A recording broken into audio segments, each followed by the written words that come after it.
जाओ।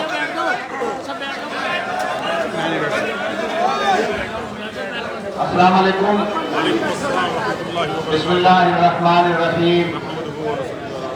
नहमदुहु व नुसल्ली अला रसूलिहिल करीम, अम्मा बाद। यहाँ पर मौजूद पहलवान चौक पर भाई सब तमाम जिम्मेदार नौजवान बुजुर्ग यहाँ मौजूद हैं। 4 तारीख को एमसीडी का इलेक्शन है और इस मर्तबा आम आदमी पार्टी की एमसीडी में सरकार बनने जा रही है इंशाअल्लाह। भाई और बैठ जाइए भाई, बैठ जाओ, बैठ जाओ अल्लाह के वास्ते। और हमारी कैंडिडेट सलमा आरिस आम आदमी पार्टी से इस वार्ड से चुनाव लड़ रही है। मेरी विधानसभा में 5 वार्ड आते हैं। इंशाअल्लाह 5 वार्ड यहां से आप लोग आम आदमी पार्टी को जिताकर भेजेंगे। देखो, जिस आदमी यहां पिछले 15 साल से कांग्रेस के काउंसलर शुएब दानिश साहब यहां काउंसलर हैं और वो जगह जगह जाए लोगों से, वो कहते हैं बड़े अच्छे आदमी है, इन्हें वोट दे दो, बहुत बढ़िया। वो आते हैं कहते हैं कि साहब विधायक ने मुझे ये काम नहीं करने दिया, सरकार ने मुझे ये काम नहीं करने दिया, विधायक ने मुझे फंड नहीं किया। अभी तक जिन लोगों से मेरी बात हुई, जहां जहां वो गए, एक आदमी से उन्होंने ये नहीं कहा कि मैंने ये काम किए इसलिए मुझे वोट दे दो। 15 साल में जिस आदमी ने एक भी ऐसा काम न किया हो जिसकी बुनियाद पर वोट मांग सके, तो ऐसे आदमी को हमें बदलना चाहिए और नए आदमी को मौका देना चाहिए। अगर ये काम ना करे तो आप अगला आदमी बदल दो, अगली बार किसी और को बदल दो। लेकिन समझदारी इसी बात में है कि आप काउंसलर के कैंडिडेट को इस मर्तबा आम आदमी पार्टी का जिताकर भेजो, क्योंकि दिल्ली में हमारी सरकार है और मैं सरकार का विधायक हूं। सरकार के विधायक की बहुत ताकत होती है, उसके पास बहुत पावर होती है। सरकार सरकार होती है। जब मैं यहां जीत कर आया तो आपको 24 घंटे 48 घंटे लाइट नहीं मिलती थी। अगर लाइट मिलती थी तो इतने कम वोल्टेज होते थे कि आपके पंखे भी ऐसे घूमते थे, इधर आती थी फिर चली जाती थी। लेकिन जब मैं जीत कर आया, क्योंकि मैं सरकार का विधायक था, तो मैंने यहां 100 से ज्यादा ट्रांसफार्मर रखे, पुश्ते पर ट्रांसफार्मरों की लाइन लगा दी। ट्रांसफार्मर फूटता है, 4-5 घंटे के अंदर नया ट्रांसफार्मर बदल देते हैं, क्योंकि हमारी सरकार है। सरकार की ताकत यह होती है कि यहां दिल्ली जल बोर्ड सीवर डाल रहा है, जो 100 करोड़ से ज्यादा की लागत से डल रहा है। पंप हाउस बन रहा है धोबी घाट पे, जो 100 करोड़ की लागत से है। सारी सड़कों का टेंडर मैंने किया, जो तकरीबन 60 करोड़ की लागत से है। पानी की लाइन यहां मैंने डाली, तकरीबन 15 करोड़ रुपया उसके अंदर खर्च हुए। वीडियो बन रही है। अब अगर काउंसलर आपने ऐसा जिता दिया जिसकी सरकार ही नहीं हो, जैसे अब है एमसीडी में बीजेपी की हुकूमत है, उनके पास कोई फंड नहीं है, एक भी डिस्पेंसरी नहीं बनाई एमसीडी ने, कोई नया स्कूल नहीं बनाया, किसी एक गली में झाड़ू नहीं लगती, तो जो आदमी झाड़ू नहीं लगा सकता हो, जो आदमी कूड़ा नहीं उठा सकता हो, वो आदमी आपके लिए क्या काम करेगा? कभी नहीं कर सकता। मैं गारंटी ले रहा हूं। सारे लोग क्या कहते हैं कि साहब आरिफ अभी नया है, नया लड़का है। आरिफ की बीवी जो है सलमा आरिफ नहीं है। मैंने हाँ भाई नहीं है। हमारी सरकार भी नहीं थी, हमारी पार्टी भी नहीं थी। जो 70 साल पुरानी पार्टी कांग्रेस थी, मेरे सामने आसिफ मोहम्मद खान चुनाव लड़े, लोगों ने कहा बहुत पुराने हैं। यहां की जनता ने, आप लोगों ने मुझे 1,04,000 वोट दिए, उन्हें 20,000 पे समेट दिया। अगली बार चुनाव लड़ा 2020 में 17 बार के विधायक, 2 बार के एमपी, दिल्ली सरकार में रहे मिनिस्टर परवेज हाशमी साहब 5,000 वोट में सिमट गए। 5,000 वोट में सिमट गए वो। और मुझे 1,32,000 वोट मिले दिल्ली में सबसे ज्यादा। आप लोगों ने 98,000 वोट दिए। और मैं फिर बता दूं, मैंने भविष्यवाणी की थी उनकी कि ये 5,000 कूदेंगे नहीं, 60,000 कूदेगा नहीं। 60,000 नहीं कूदेगा। इसलिए काम की बुनियाद पर वोट मांग रहे होंगे। अब अरे एक आदमी कोई माहौल खराब करने आए हुए, ये क्या बात? काम की बुनियाद पर मैंने आपको सोचकर देखो, एक स्कूल यूक्रेन कॉलोनी जैसी जगह में बनाना और जोगाबाई सीनियर सेकेंडरी स्कूल को वहां शिफ्ट करना, ये आम बात नहीं थी, बहुत बड़ी बात है। और मैं सिर्फ इसलिए कर पाया क्योंकि मेरा मुख्यमंत्री अरविंद केजरीवाल है, जो हमें किसी काम के लिए मना नहीं करता। सत्येंद्र जैन जो आज जेल में है, उन्होंने यहाँ का दौरा किया था और यहाँ सीओ से कहकर गए थे कि जितने ट्रांसफार्मर की, जितनी केबलों की जरूरत पड़े डालो, ओखला में 24 घंटे लाइट मिलनी चाहिए। अगर एक काम कहो ना, किसी एक काम पर वोट दे दो, तो अकेला लाइट जो 24 घंटे आपको मिल रही है, इसी पर वोट दे देना चाहिए आम आदमी पार्टी। 200 यूनिट मुफ्त, दवाइयां मुफ्त। जोगाबाई के अंदर 2 मोहल्ला क्लिनिक चल रहे हैं। अभी एक बदलाव चौक पर खोला है।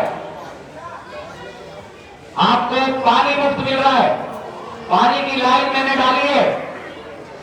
मैं आपसे वादा कर रहा हूं कि दिसंबर में उस लाइन में पानी दे दूंगा मैं आपको। और ये मैं झूठ नहीं बोल रहा हूं वोट लेने के लिए। मैं विधायक हूं, अगली बार फिर आऊंगा। अगर आपके सामने झूठ बोलूंगा तो फिर साझा नहीं कर पाऊंगा। मैंने अशोका पार्क से 10 इंची की लाइन डाल दिया और उसे 1.5 MGD पानी मैंने अप्रूव करा दिया आपके इलाके के। इंशाल्लाह दिसंबर के आखिरी हफ्ते में आप लोगों को दिल्ली जल बोर्ड का पानी दे दूंगा। एक एक गली बनाने का वादा है, एक एक गली में सीवर डालने का वादा है, एक एक गली में गेट लगाऊंगा, कैमरा लगा दिया, स्ट्रीट लाइट लगाऊंगा। और एक बहुत बड़ा काम जो मैं कर रहा हूं, इसका टेंडर मैंने कर दिया। विश्वेक भाई ने बताया था कि धोबी घाट से खिदराबाद तक 40 फुटा रोड बना रहा हूं, 20 फीट इधर 20 फीट उधर, सेंटर में बनाऊंगा। और रोड आपकी लाइन बदल देगा। आप आज पीछे हो, फ्रंट पे पहुंच जाओगे। और रोड बनने के बाद लाखों रुपया कीमत आपकी होगी, लाखों रुपया। एक एक गली बनाने का काम है। आपसे वादा कर रहा हूं कि सलमा आरिफ को जिताओ, हर गली में झाड़ू लगाने की हमारी जिम्मेदारी होगी, क्योंकि हमारी सरकार आ रही है। आपके पास बुलडोजर नाम की चीज नहीं आएगी। यहां पर सारे लोग बिल्डिंगों का काम करते हैं, या अपना घर तोड़ करके बनाया। आज बुलडोजर आपको डराता है, आपके मकान तोड़ता है। ये पार्षद आज तक किसी का मकान बचाने नहीं आया। हाँ, ये अलग बात है, लेन देन का मामला आप सब जानते हैं, जो बिल्डिंगों का काम करते हैं। लेकिन मुझे एक आदमी नहीं बता सकता कि मैंने 10 रुपये किसी से लिए। और मैं ये भी वादा कर रहा हूं आपसे कि आपकी काउंसलर सलमा आरिस न किसी का मकान रोकेगी, न किसी का मकान तोड़ेगी, न किसी से पैसे लेगी, न एमसीडी से पैसे लेगी। और अगर ये ऐसा करेगी तो सबसे बड़ा मुखालिफ मैं इसका सामने खड़ा हूं। बहुत बढ़िया, बहुत बढ़िया। आप देखो ना मेरे पे कितने केस हैं। मेरे पे 27 केस है, 27 मुकदमे। हर दिन मेरा कोर्ट में गुजरता है। कल सुबह 11 बजे फिर पेश होना, आज भी गया था, परसों भी जाऊंगा। मेरा जाती लड़ाई नहीं है, मेरा जाती काम भी नहीं था। ये मुकदमे सिर्फ इस वजह से है क्योंकि मैंने आपकी आवाज को बुलंद किया। जहां जहां जुल्म हुआ, जहां जहां लिंचिंग हुई, मैं सबसे पहले खड़ा मिला, आपकी आवाज में आवाज मिलाई। जब मैं आया था 2008 में, जब बदलाव से एनकाउंटर हुआ था, तो यहां पर रहना मुश्किल हो गया था। आतंकवाद के नाम पर न जाने कितने बच्चों को गिरफ्तार किया गया। मेरे आने के बाद, मेरे विधायक बनने के बाद एक भी गिरफ्तारी हुई हो तो बताओ, एक भी आतंकवाद के नाम पर किसी ने शिकार बनाया हो तो बताओ, एक दिन भी कंस्ट्रक्शन का काम बंद हुआ हो तो बताओ, एक दिन भी मटेरियल का काम बंद हुआ हो तो बताओ, एक दिन भी बिजली के छापे लगे हो तो बताओ, एक दिन भी एलजीएम वर्कर आंदोलन के नाम पर आपकी दुकान, आपका होटल बंद किया हो तो बताओ। मैं आपके साथ खड़ा रहा जैसे आप मेरे साथ खड़े रहे। मेरी अपनी को कोई हैसियत नहीं, मेरा अपना कोई वजूद नहीं, मेरी अपनी कोई ताकत नहीं। आज अमानतुल्लाह को अमानतुल्लाह बनाने वाले आप हो, आप पूरी दुनिया को जलवाने वाले आप हो। आज आप मैं आपसे हूं, मेरी अपनी हैसियत कोई नहीं है। अगर आप मुझे वोट देकर, ताकत देकर नहीं भेजते यहाँ तक, तो मैं कभी भी ना तो इस लायक बनता, ना आपकी आवाज उठाता। क्या कसूर है मेरा? मैंने दिल्ली वक्फ बोर्ड के अंदर दिल्ली के सारे इमामों को वजीफा जारी किया। क्या ये कसूर है मेरा कि मैं वजीफा देता हूँ वहां बेवाओं को? क्या ये कसूर है मेरा कि मैंने दिल्ली वक्फ बोर्ड की जमीनों पर कब्जा नहीं होने दिया? क्या ये कसूर है मेरा कि मैंने वहां दिल्ली वक्फ बोर्ड के तीन बेहतरीन आलीशान ऑफिस बना दिए? क्या ये कसूर है मेरा कि दिल्ली के अंदर, हिंदुस्तान के अंदर, दिल्ली नहीं पूरे हिंदुस्तान के अंदर जहां जहां लिंचिंग हुई, मैंने वहां जाकर उनको पैसे भी दिए और उनकी मदद भी की। जब दिल्ली दंगे हो रहे थे तो मैं खड़ा था वहां। रात में दिल्ली एलजी का घाव किया मैंने, आप सबने देखा, और वो वीडियो आज भी मौजूद है। जब फसाद हो रहा था, लोग फसाद में फंसे थे, कोई नीचे फंसा था, कोई ऊपर फंसा था, तो मैं उनको बचाने का काम कर रहा था। दिन रात वो याद है मुझे, लोग कैसे चिल्ला रहे थे। मैं फौज के साथ आता था, दिल्ली एलजी का घाव किया, फौज के साथ जाता था उनको बचाने का काम।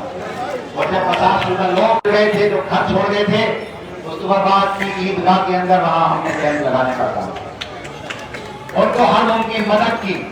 मरने वालों को 10 लाख रुपया, जिनका 1 करोड़ जला 5 लाख, 2 जला 10 लाख, 3 जला 15 लाख, 4 जला 20 लाख, ये हमने उनको देने का काम। 30 करोड़ से ज्यादा दिल्ली सरकार से और न जाने कितना पैसा दिल्ली वक्फ बोर्ड से हम लोगों ने उनको दिया। मरकज पर जब बात आई, मैं उनके साथ खड़ा था, मरकज और मौलाना साहब के साथ खड़ा। और आज अल्हम्दुलिल्लाह मेरी पिटीशन पर मैं केस लड़ा दिल्ली हाई कोर्ट के अंदर, और कल ये फैसला आया कि दिल्ली मरकज निजामुद्दीन को पूरी तरह से खोल दिया जाए। मैं शुक्रगुजार हूं यहाँ की अदलिया का, यहाँ की अदालत का, जो उन्होंने इंसाफ किया।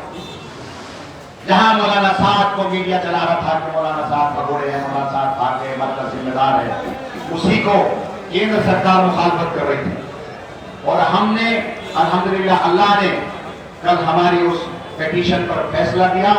कोर्ट ने फैसला दिया और कहा कि जिन लोगों से दिल्ली पुलिस ने चाबी ली थी उन लोगों को वापस किया जाए। और कल मरकज निजामुद्दीन पूरी तरह से छोड़ दिया गया। आज मौलाना साहब के बेटे का फोन आया था, बहुत खुश थे, कहते हमारी सारी तकलीफें खत्म हो गई, सारी बीमारियां खत्म हो गई, अब यहां से पूरी दुनिया में दोबारा दीन का काम हो सकता है। अल्लाह ने मुझे इस लायक समझा, अल्लाह ने मुझसे काम लिया। हो सकता है ये अकेला काम मेरे निजात का जरिया बने।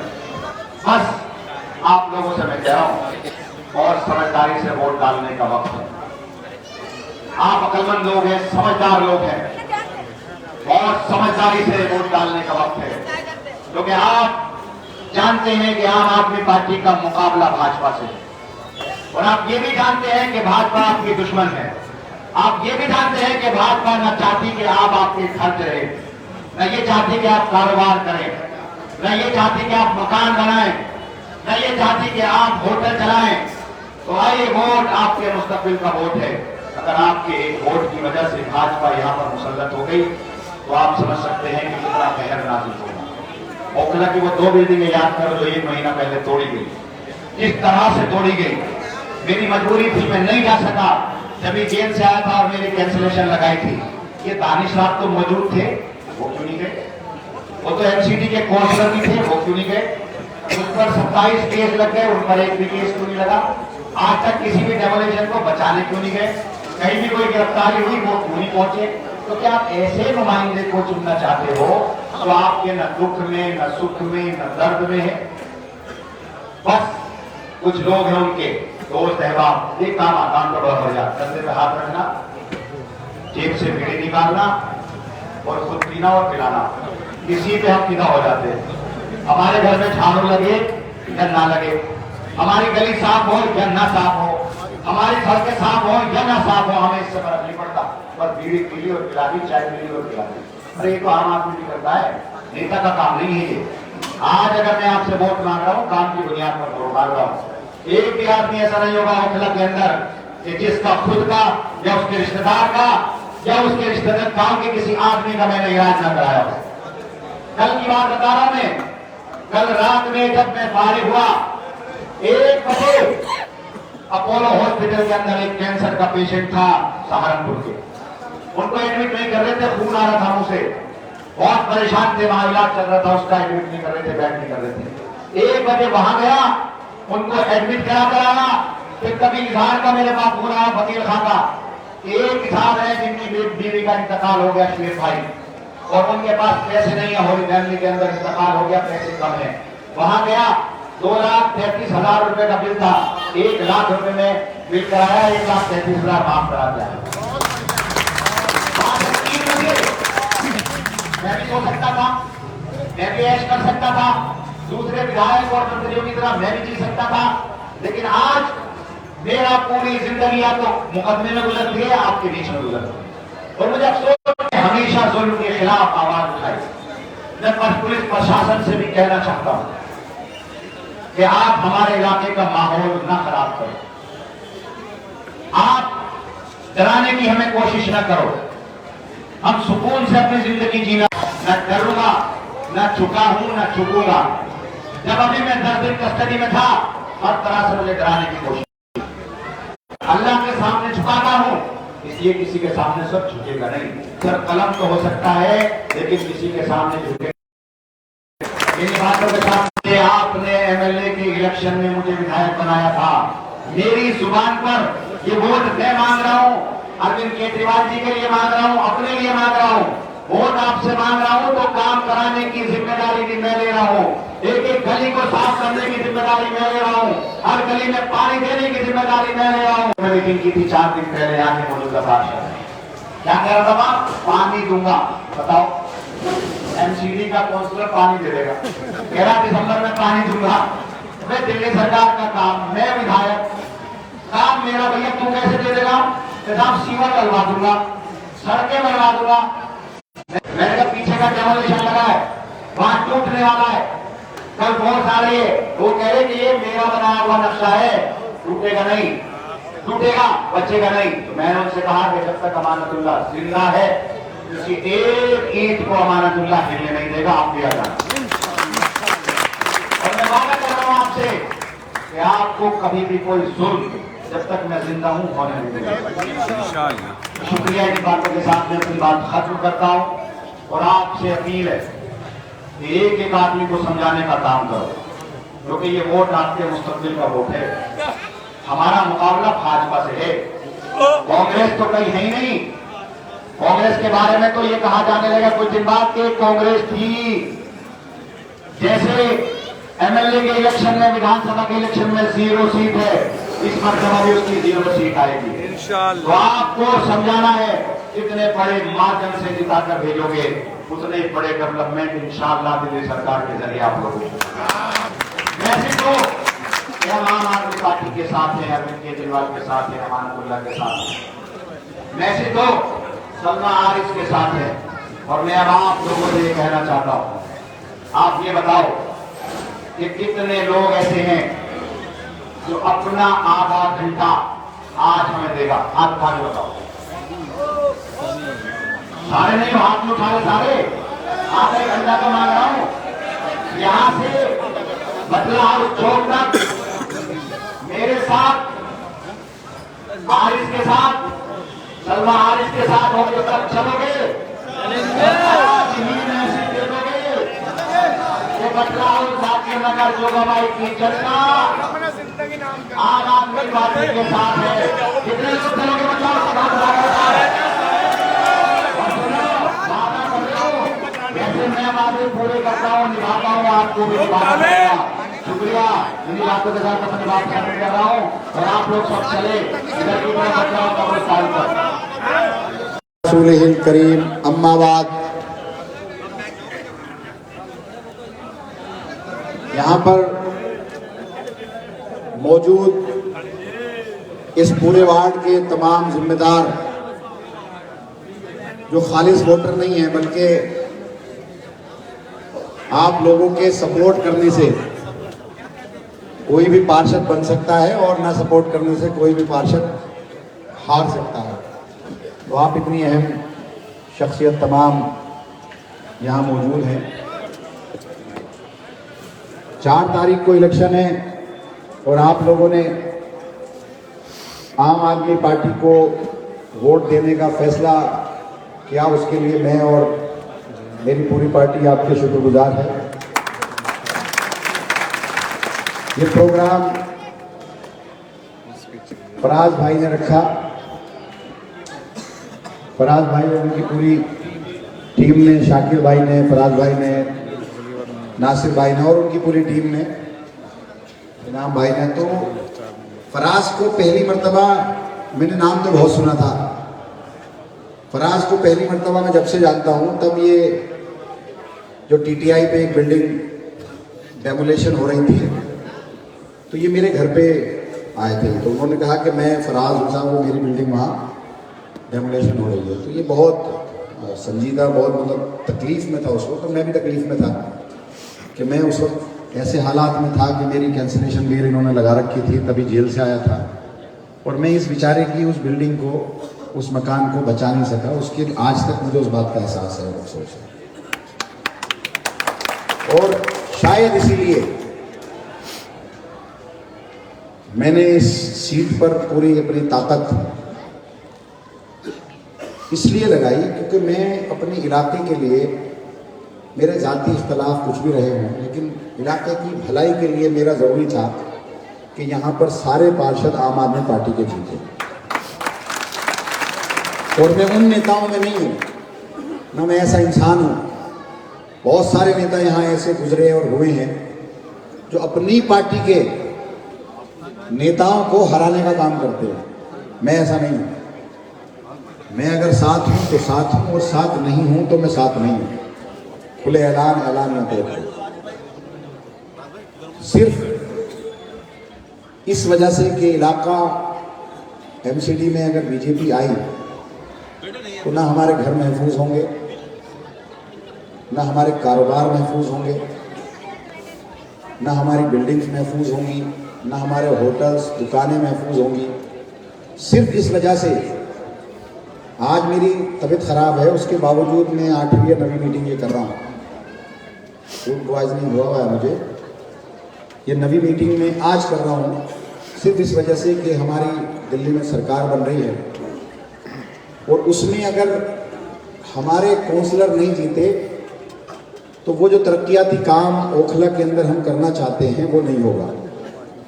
मैं सरकार का एमएलए हूँ, 2015 में चुनाव जीता, आम आदमी पार्टी की सरकार बनी और सरकार का एमएलए बहुत ताकतवर एमएलए होता है क्योंकि सरकार का एमएलए जो डेवलपमेंट कर सकता है वो दूसरा एमएलए डेवलपमेंट नहीं कर सकता। कि अगर एमएलए किसी और पार्टी का है और सरकार किसी और पार्टी की है तो उस इलाके का डेवलपमेंट रुक जाता है। आज सीवर का काम मैं कर रहा हूं, 100 करोड़ से ज्यादा की लागत का काम है। सड़कें बनाने का काम कर रहा हूं, 60 करोड़ से ज्यादा की लागत का काम है। पानी की लाइन डाली मैंने, 15 करोड़ से ज्यादा की लागत का काम है।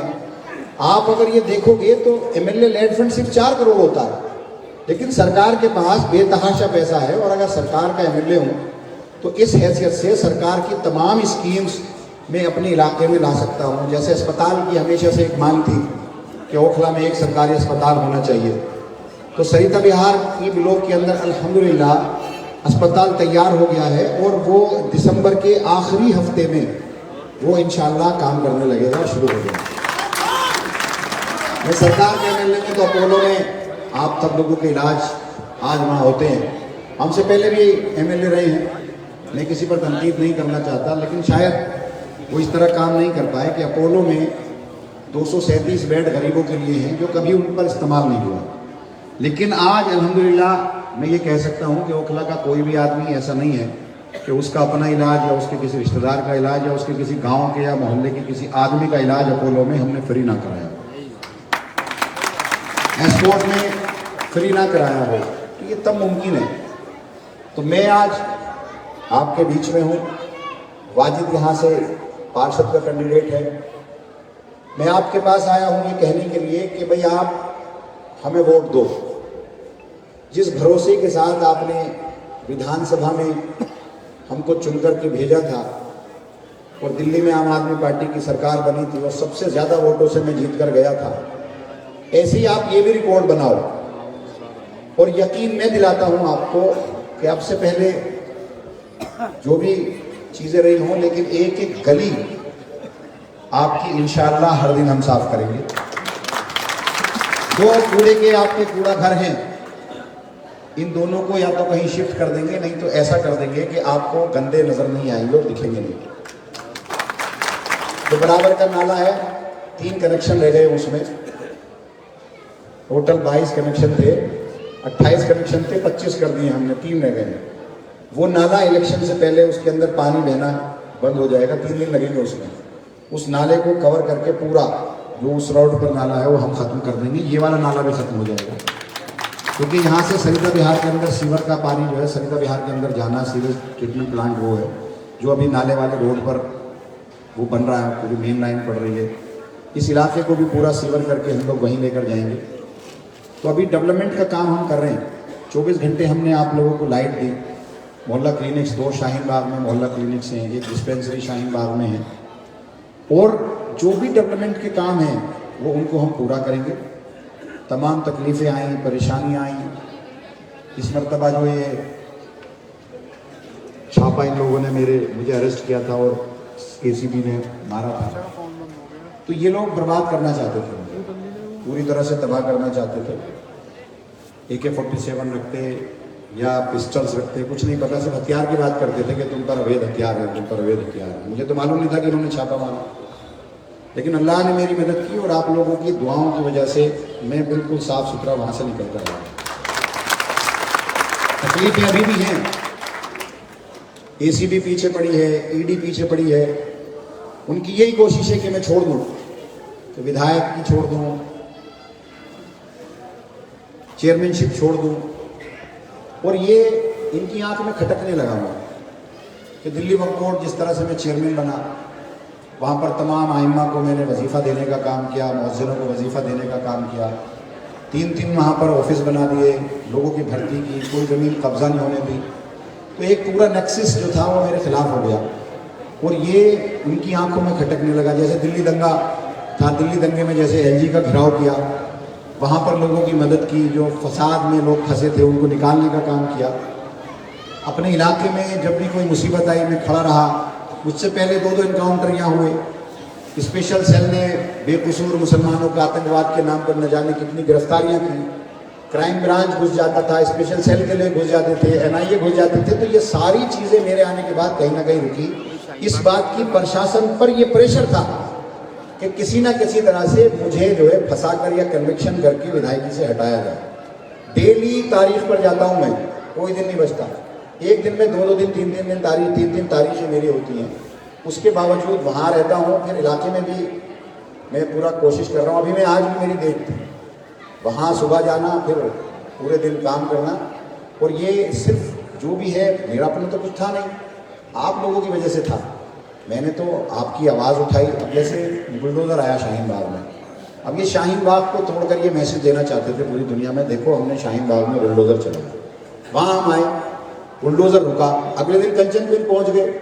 उसके बाद वहाँ से जब रुका बुलडोज़र, तो इन्होंने मुझे वहाँ गिरफ्तार करके और मुझे बीसी बना दिया, बेड करेक्टर। इंडिया का, हिंदुस्तान का पहला ऐसा विधायक हूँ मैं जो विधायक बनने के बाद बीसी बना हो, पहला विधायक। और मेरे पास कुछ भी है या नहीं है वो सब जानते हैं, कोई कारोबार है या नहीं है, लेकिन पता नहीं क्यों आप पीछे पड़े और किसी तरह से मुझे हटा दें। जैसे आजम खान को कन्वेक्शन करके हटा दिया, वोट देने का हक तक छीन लिया, ऐसे ये मेरे पीछे लगे हुए हैं। लेकिन अल्लाह का करम है कि अल्लाह की मदद शामिल हाल है और आप लोगों की दुआओं का समरा है। और मैं कितनी भी परेशानी क्यों ना हो, जो जिम्मेदारी आपने मुझे दी है वो बखूबी निभाऊंगा। न इनसे मैं डरा हूँ, न डरूंगा, न झुका हूँ, न झुकूंगा। ऐसे ही चलता रहेगा। जब जब ये आएंगे पहाड़ की तरह इनके सामने खड़ा हुआ मिलूंगा। चाहे 1 दिन जेल में रखें, 10 दिन रखें, 10 साल रखें, पूरी ज़िंदगी रखें, उसकी परवाह नहीं है। अल्लाह ने ज़िंदगी दी है, अगर इसी और जो मेरी किस्मत में है उसको कोई बदल नहीं सकता। तो बस ये है कि मैं आया हूँ और बहुत समझदारी से वोट करने का वक्त है। आम आदमी पार्टी का और बीजेपी का सीधा सीधा मुकाबला है, बीच में कोई नहीं है। आम आदमी पार्टी सरकार बना रही है और एमसीडी में आज जैसे पूरा शाहीन बाग, अबुल फजल, अब ओखला विहार इसमें जुड़ गया। ये बहुत बड़ा इलाका है, 80 या 90 या 100 सफाई कर्मचारी होंगे जो पूरे इलाके को साफ करना मुमकिन नहीं है। बीजेपी की 15 साल हुकूमत रही, हमारा पार्षद जीता भी, तो जीतने के बाद भी क्योंकि सारी पावर नहीं आई, सारी पावर एमसीडी के पास थी। अब आम आदमी पार्टी की सरकार बनेगी तो जितने सफाई कर्मचारियों की जरूरत होगी हम भर्ती करेंगे, जितनी मशीनों की जरूरत होगी हम लेकर आएंगे और पूरे इलाके को, जैसे दूसरे बढ़िया इलाके हैं ऐसे उस पूरे इलाके को इंशाल्लाह हम करेंगे। आपकी एक एक सड़क बनाएंगे। बिल्कुल मैं मानता हूँ कि काम चल रहा है, सड़कों में परेशानी रही, कुछ टाइम भी लगा। जो सड़क 1 महीने में पूरी होनी चाहिए थी उसमें कई महीने लगे, तो उसके लिए मैं माजरत चाहता हूँ, माफ़ी भी चाहता हूँ। आइंदा कोशिश करेंगे कि आपको शिकायत का मौका ना मिले। और ये मेरे छोटा भाई है, छोटे भाई के साथ मिल करके मैं काम करूँगा। और मैं जिम्मेदारी लेता हूँ कि अगर कोई भी किसी किस्म की आपको ज़रूरत होगी सफाई से रिलेटेड या सरकार के कामों से रिलेटेड, इंशाल्लाह इससे बात करके, नहीं तो अपने तौर पे उस पूरे काम को करूँगा। आप आम आदमी पार्टी पर आपने पीछे भरोसा किया था, इस बार भी आप भरोसा करिए। इंशाल्लाह आपके भरोसे को कायम रखेंगे और तोड़ेंगे नहीं। शुक्रिया, आप तमाम लोग आए, उनके लिए मैं तहे दिल से शुक्रगुजार हूँ और आपने सपोर्ट किया। आप 4 तारीख को चुनाव चिन्ह झाड़ू पर 4थे नंबर 5वें नंबर पर निशान है मशीन के अंदर, आप उसमें वोट डालें और एक एक आदमी को समझाएं, एक एक रिश्तेदार को, एक एक पड़ोसी को समझाएं कि अपना वोट ज़ाय मत करो, अपना वोट खराब मत करो, अपने वोट को सही जगह पर डालो। शुक्रिया। इन बातों के साथ अपनी बात राशिद भाई साहब खैरियत से।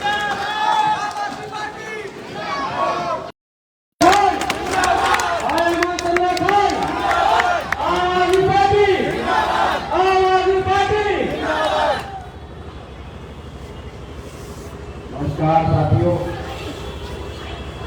यहाँ उपस्थित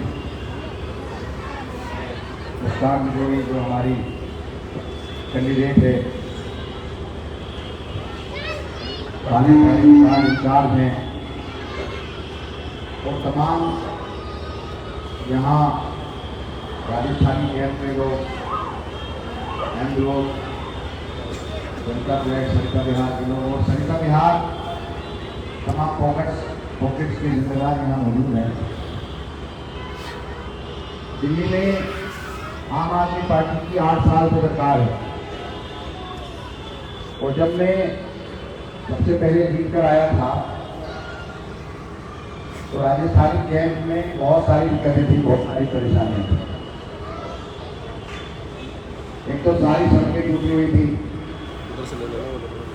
नालियां खुली हुई थी, पीने की जो पानी की लाइन थी वो खराब थी या थी नहीं। सबसे पहले मैंने पानी की लाइन डाली, फिर नाले बना करके उसको कवर किया, फिर आपकी सारी सड़कें बनाई।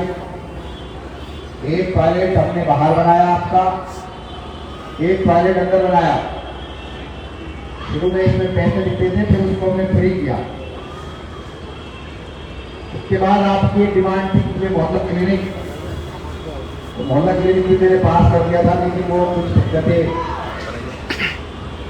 आ गई थी। वो बीडीए की जमीन की तरफ से डिमांड है, तो हम उसको जरूर आपकी मोहल्ला क्लिनिक को बनाएंगे। और अलग से गंगा जल के पानी का भी हम आपका इंतजाम हम करेंगे। देखो ये जो सरकार है इसने सबके लिए काम किया, और जो समाज का सबसे गरीब तबका है, जो रोज कमाने वाला खाने वाला है, जिसकी इनकम 5,000, 7,000, 10,000 है, उसको इस सरकार से सबसे ज्यादा फायदा पहुंचा। इस आदमी 5,000 इनकम हो, अगर उसे बिजली 200 यूनिट मुफ्त मिले, तो उससे आप पूछें कि उसके लिए वो 200 यूनिट बिजली की अहमियत क्या है।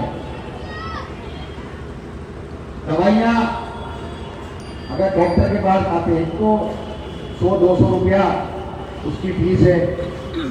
सारे टेस्ट अगर कराए तो 1,000 रुपये ऐसे चले जाते हैं।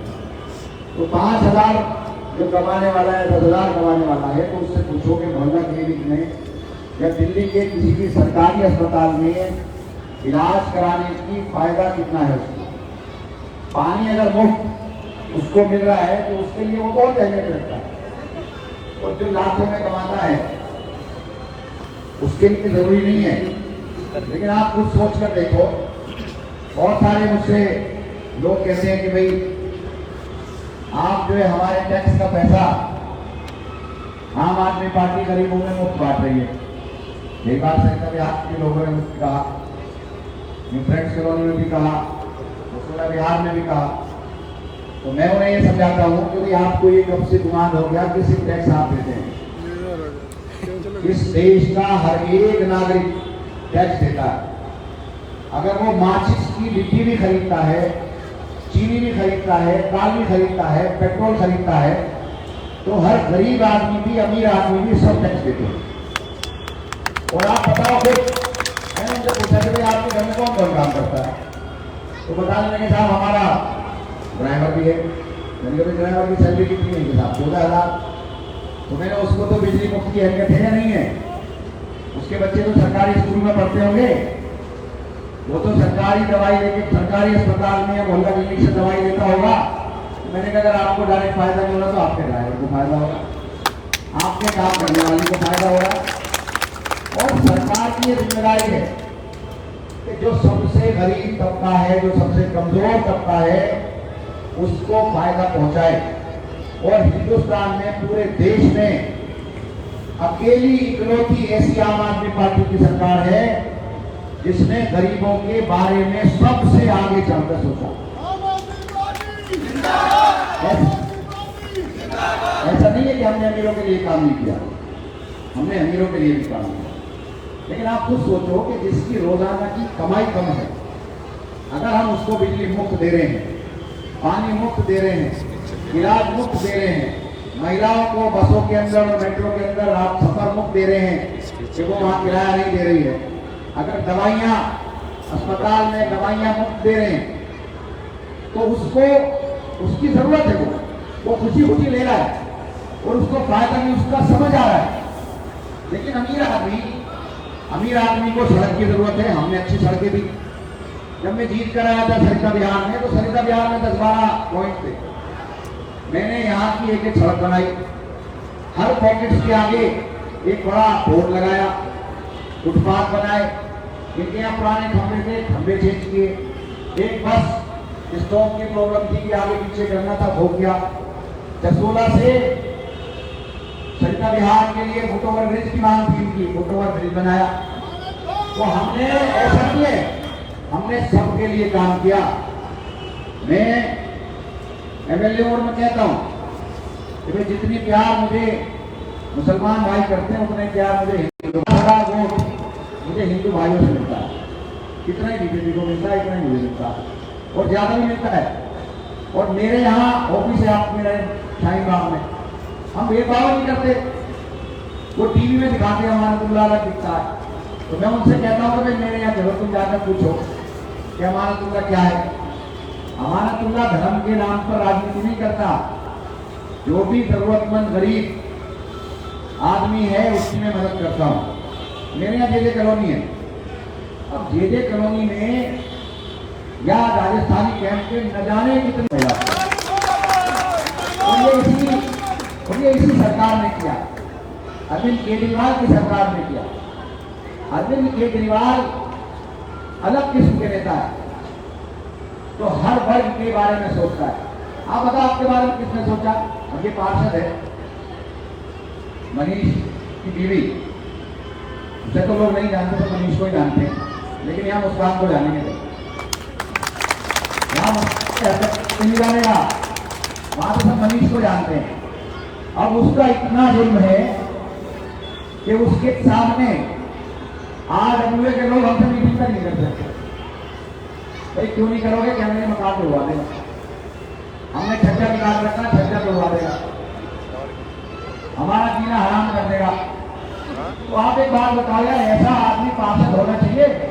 अगर वोट नहीं दी नहीं, वोट की मर्जी है आदमी की। अब वोट नहीं देगा तो मकान तोड़ दोगे, वोट नहीं देगा तो उसको पुलिस को ठोक दोगे, वोट नहीं देगा तो उसे परेशान कर दोगे। ऐसा नहीं होना चाहिए। आप डरो मत। ऐसे मनीष जैसे न जाने कितने घूमते थे, डरने की जरूरत नहीं है। और अगर मनीष या मनीषा को आदमी आपको डराने आए तो हमें बता देना, हम खड़े नहीं हैं। डरने की जरूरत नहीं है।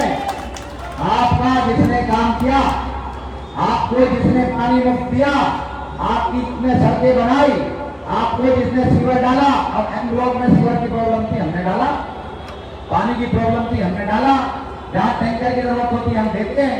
आप लोगों को 2-2 टॉयलेट बनाए, आपको पानी मुफ्त, बिजली मुफ्त, दवाइयां मुफ्त जो दे रहा है, आप महिलाओं को जो बसों के अंदर सफर फ्री दे रहा है, आप उसको वोट डालो। एमसीडी में हम आएंगे, जितने काम है आपके ये काम हम करेंगे। एमसीडी जितवाओ आम आदमी पार्टी को। दिल्ली में सरकार बन रही है, 5 पार्षद है मेरे यहाँ, 5 जीत रहे। और अगर कोई ये कहता है ना कि मुस्कान नहीं जीत रही, मुस्कान भी जीत रही है। इसके पीछे रीजन है, ये जसोला गांव के रहने वाले, जसोला में इसकी ससुराल है, गुजर बिदुड़ी, वो गांव है बिदुड़ियों का। उसी के बराबर खिदराबाद है, वो भी बिदुड़ियों का है। 3 गांव है यहाँ, चौथा गांव है, तीसरा गांव है तैमूर नगर, वो इसका मेका है।